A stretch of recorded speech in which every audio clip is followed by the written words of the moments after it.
Like and subscribe right now, or else this will be in your bed tonight. r/AskReddit by Planet Reddit.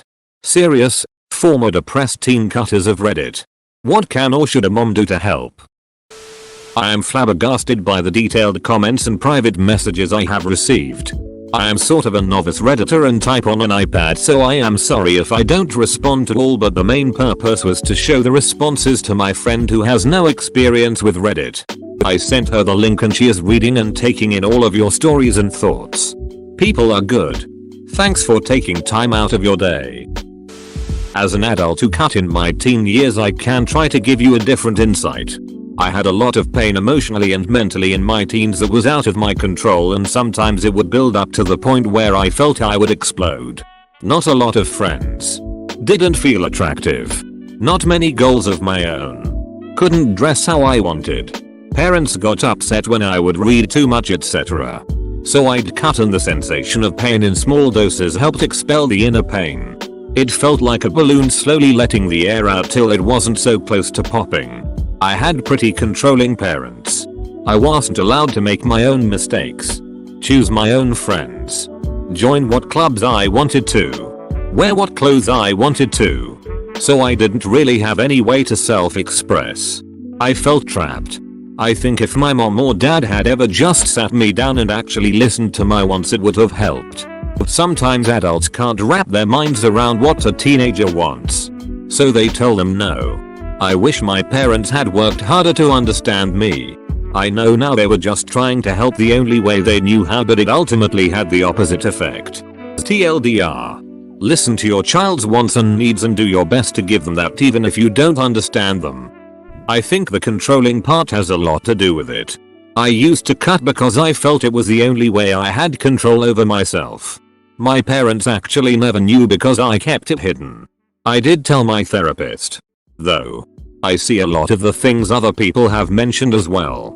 I was struggling with school because I hit a wall from where things were just easy to learn to where I actually had to put a lot of effort into learning, and in some areas, I was never able to. I was going through a lot of relationship trouble for the first time, which is even harder as a teenager. I had absolutely no idea who I was, no sense of identity, and almost everything I did was decided for me. I'm an adult now and wouldn't ever cut again, but I certainly still have my share of issues, though I managed to keep them private. To be honest, I have pretty pathetic social skills, very little self-confidence about my appearance, and still battle with thoughts of how much I hate myself. The truth is, I realize this will never go away, but it does seem to get less intense over time. I wish I was told that at the beginning, that I'll never be normal. That being happy doesn't mean you're never depressed. To put it another way, it's like being terminally ill and being told you'll make a full recovery if you try hard enough. But as much as you try, your test results don't improve, or only slightly improve. If you were told the truth from the beginning, that you're likely to die, you'd be celebrating the little victories instead of hating yourself for not making a full recovery. I think the controlling part has a lot to do with it. I used to cut because I felt it was the only way I had control over myself. I talked to several people who were either actively cutting themselves at the time, or had done so in the past. Almost all of them expressed a sentiment like that. It was about having control. Something that they had control over. A lot of them also described it like a compulsion, similar to how people with Tourette's describe it. That there is this pressure building up and soon it becomes overwhelming until you do it. Then it goes away, and then starts again at some later point. Don't put too much pressure on small things, especially stuff your kid is already worrying about. Like if your kid failed a test and is already beating themselves up over it. Don't bang on and on about the test. Only bother them with important stuff. Because if they're to the point where they're cutting themselves, they've probably already got enough on their plate. And never try to assume what they're thinking. Never try to assume what's important to them. And one of the most important things is to listen as much as you can. Don't brush them off. Let them know you care about them and their thoughts. I know this isn't particularly helpful, but I thought I'd chip in. No. This is great advice. I have always been a very high stress person and was an extremely anxious, nervous, and stressed out child. My parents would do this shit constantly. Why did you get a C and not a B? Why a B and not an A? Why aren't you in advanced math? Why didn't you get first chair at school orchestra? Why aren't you dancing in the front for ballet? God forbid I miss a shot in a basketball game or make some error that could have led to winning the game. It'd be the only thing I'd hear about on the way home. I know they just wanted me to excel and be great and achieve. But it was a debilitating amount of stress for someone who could barely manage the everyday stresses of life. In fact, it made me lose interest in playing music, in ballet, and sports. It made me feel stupid because I couldn't keep up with the kids doing pre-calc in like 7th grade. By trying to motivate me to be the best, my parents inadvertently managed to make me feel like the most untalented loser ever. I'm sure a lot of people have similar experiences to this as well. I think your advice to not nag your kids about small things is a very important one. My contribution to add on to it is that as a parent, you need to understand that stress and worrying are a spectrum, and something that may seem unimportant may be crippling someone else. For example, I would tell my dad that I was really stressed about a test. Whatever. And he'd reply with, "Oh, you're stressed. Wait until you have to pay bills and take care of a family. Trust me, you don't even know what stress is." Like, yes, I do. I'm experiencing it right now. It doesn't have to be equally as important as yours to still be a valid feeling. I finally broke down and told my mom that her overmothering, constant nagging, criticizing and correcting ducked me up. Parents, if you want to duck your kids up so they lose all of their self-esteem and confidence in life, do what my mom did and always nag at them for even the smallest of things. If your child comes to you with issues, please listen and take them seriously. Off topic. But my grandmother doesn't do that. I live with her. But since I don't talk about feelings and stuff, it's about health issues. Like, not too long ago it was discovered I've been getting seizures. I've been feeling weird for months and had a lot of bad headaches. But she always told me to quit being a kitten. Same thing when it turned out I had a lung virus. Same thing when I get sick and literally cough up blood. Same thing when I say it hurts to breathe. Same thing when I say I get piercing heart pains. If your child says something is wrong, at least try and take them seriously. Never tell them about how other people have it worse. That's a great way to alienate your kid and make them not want to talk to you about it. Sometimes the kid introduces this idea to herself, thus causing them to never open up to anybody. This was the case for myself. Same here. So many kids need to actually be told that it's okay to feel what they're feeling. Privacy. Please don't remove locks, doors or try to hide all sharp objects. Cutting is something a person has control over at a time when they have very little control or autonomy in other areas of life. Taking away what little they have won't make them feel any better. I actually searched for a post with this in it, specifically because it's a huge point. Removing things that a person can hurt themselves with is a pretty standard response to suicidal ideations. A lot of parents, or people in general, don't realize that self-mutilation is an entirely different animal. With someone that's suicidal, you want to protect them from themselves. It's a short-term issue.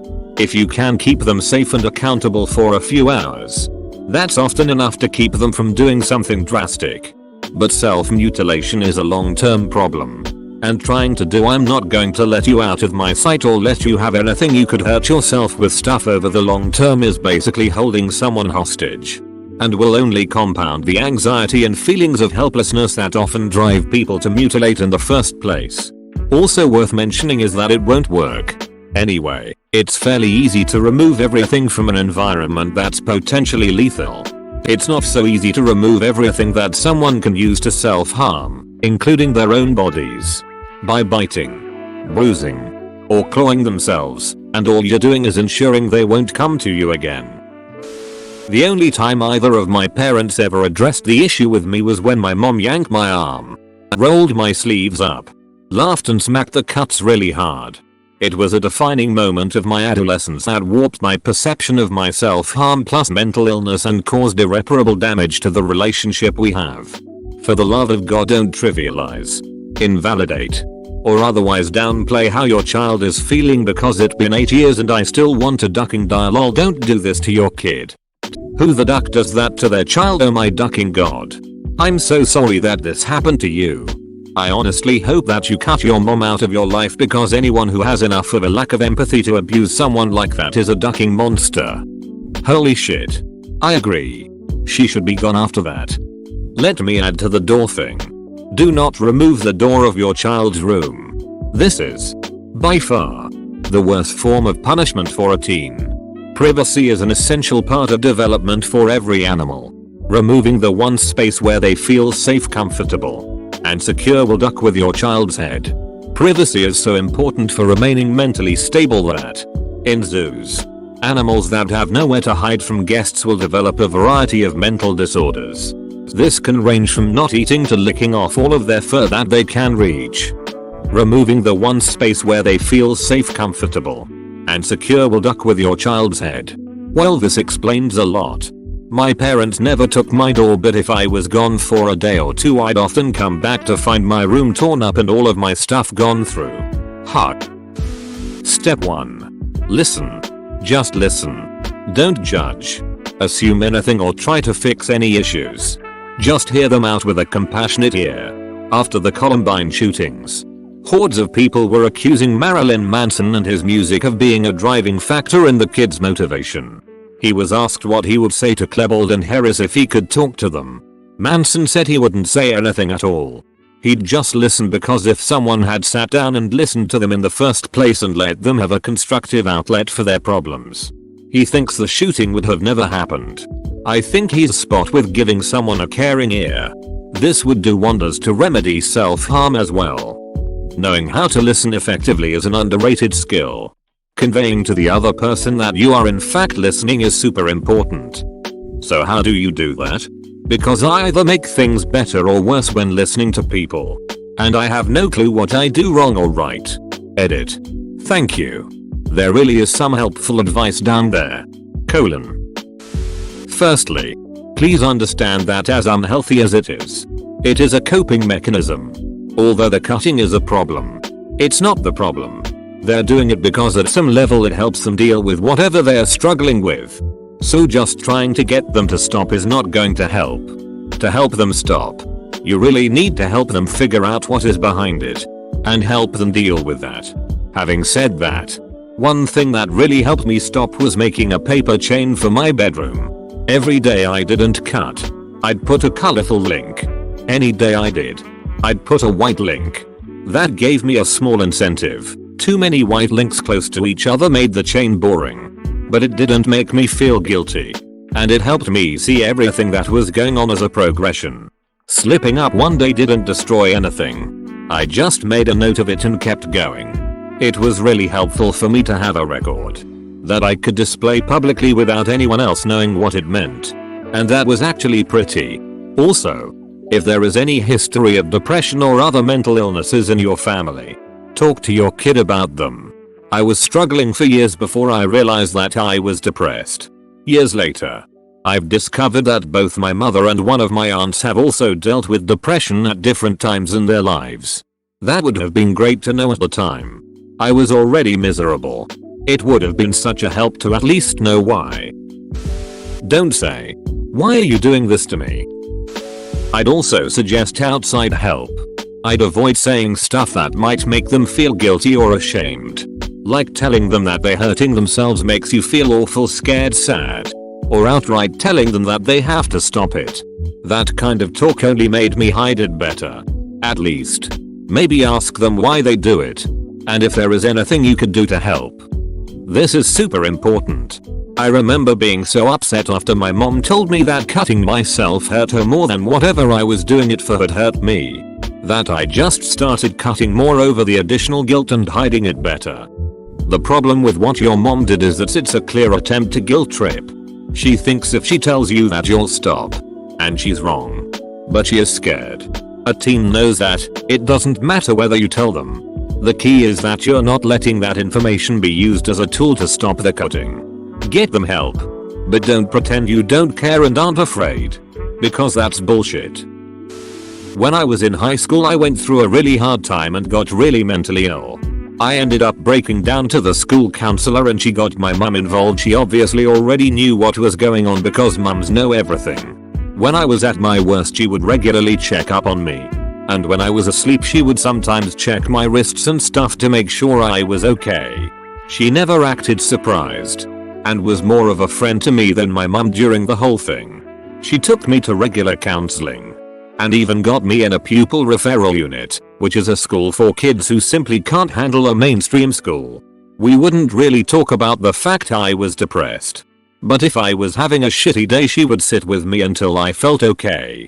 Nighttime was always my worst time. And most nights she would just sit with me until I fell asleep. She was in charge of my antidepressants and made sure I took them on time every day. She would sit with me during my psychiatrist visits. And spend every night with me when I ended up in hospital.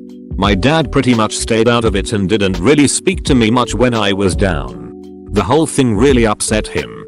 But we are really close again now. I would try to hide stuff from my mum such as when I cut but she always found out in the end. I felt awful because I could see how much I was hurting her. And she got really ill herself. But in the end I left high school with good grades. I've been off my medication for almost 4 years. Not had a relapse in that time. And I now work at a school. And I couldn't have done it without my mum. She is my hero. I hated counseling. I felt like a freak when I was forced into counseling. I didn't understand why I had to talk to a stranger when all I wanted was my parents to listen to me. It forces the teen to form a trusting relationship with someone they don't know at all in a short amount of time. As a teen who had awful social anxiety, my worst days were days where I had to go to the counselor. I have the exact opposite mentality. I do want to talk to someone. But not my parents. I want to keep my life hidden from them. I don't really know why. But it just feels wrong to talk to my parents about my personal life. I guess the important thing is to talk to the teen first, see what they want. You're proof that not everyone needs or wants the same thing to feel better. I am 51 years old and still have the scars from when I was cutting myself. Looking back on it, I'm not sure that there was anything anyone could have done. When people started noticing the ones on my arms, I told people I scratched them in the forest near our house. I started doing them under my clothes. Why did I do it? I think I was overwhelmed by starting to understand people. I am fairly oversensitive. I have to avoid news and depressing stuff because it haunts me, and I never really understood why people hurt each other. I just don't understand the drive to be mean. As a teen I knew I was supposed to be making friends but just didn't want to be friends with anybody around me. It was a tough problem for me and took years for me to resolve, and my resolution was simply to have no friends. I am married and have an adorable and hilarious daughter, and am working hard with my wife to make sure she socializes better than I do. I can't be certain what OP should do. I think it depends on the person cutting themselves. Personally, I don't think my mom would have been capable of helping me, but I think what I needed was some help understanding why people were so focused on picking others to hurt. Hey there. I am a psychiatric nurse and work with youth with mental health issues. She should for sure seek professional help from either a counselor or a psychiatrist and take her medications as prescribed. However, I thought I'd add a couple of methods that we teach and have seen as effective in the past. Oftentimes people cut, not to try to kill themselves but as a way of replacing negative emotional pain with physical pain. Kind of like when someone is super angry and they punch a door to let out the anger. One thing that your friend can discuss with her is alternative ways of getting that physical pain release that provides relief without doing something as dangerous and self-mutilating as cutting. The most effective way to bring this up is to validate that she is in pain and open the discussion with something along the lines of maybe together we can come up with an alternative way of getting that physical release that seems to be helpful. It is also best to do this in a more matter-of-fact way, such as discussing the concerns with cutting, such as risk for excessive blood loss, the risk of infection, rather than talk about the emotional root of the problem. Examples include squeezing a bunch of ice cubes in her hands until the cold is unbearable. This provides a similar physical shock to the body without causing physical damage. Keeping an elastic band on your wrist, and when these negative thoughts come along, snap the elastic against your wrist. The feeling is similar to that of a bee sting but doesn't break the skin, just maybe leaves a temporary red mark. Hope this helps. Thank you so much for this. For me it was a combination of enormous frustration and an anger I didn't know what to do with. That old line about anger turned inwards was definitively me. The bleeding was necessary. The pain was really necessary. People often describe wanting to let the pain out. And I totally get that, but it never felt that way to me. I was never letting anything out. I was just doing this one violent, painful, emotional thing. These days, decades later, I substitute punishingly heavy, kinetic workouts. It works wonderfully well. Mostly though, I just want to echo what you and you/Math06 said. Validating pain is essential. It was years before I could bear talking to a parent about this stuff, at friends' repeated insistence. She walked away to do laundry.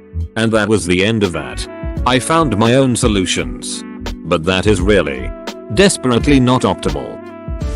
Don't tell other people that your child is self-harming. My mother told everyone. I hated it and her for it. Don't dismiss your kid's strife. While the things they're reacting to might be inconsequential in the long term, teenagers don't typically have that kind of foresight. Getting turned down by a crush, getting in a fight with a friend or missing a few assignments can feel devastating to a teenager and they'll react accordingly. Give your kid room to talk about what's upsetting them if they so choose. But even if the things upsetting them seem trivial, just keep in perspective that these things are major to them and their feelings are valid. Your friend's daughter might not be open to talking about everything. But feeling validated and being given the space to talk about the stuff that bothered me was a good first step to getting better coping mechanisms when I was going through it. Lastly, getting a counselor was a good call. I'd advise a mom in this situation to ask her daughter and her counselor to have a session to discuss family coping and involvement. Oh god. Whatever you do, do not get mad at them for it. I was in a hard place when I was in middle school and cut myself for a while. My mother's response was to scream at me about how her life was way worse than mine is. Thanks for watching. Subscribe for 3 videos a day.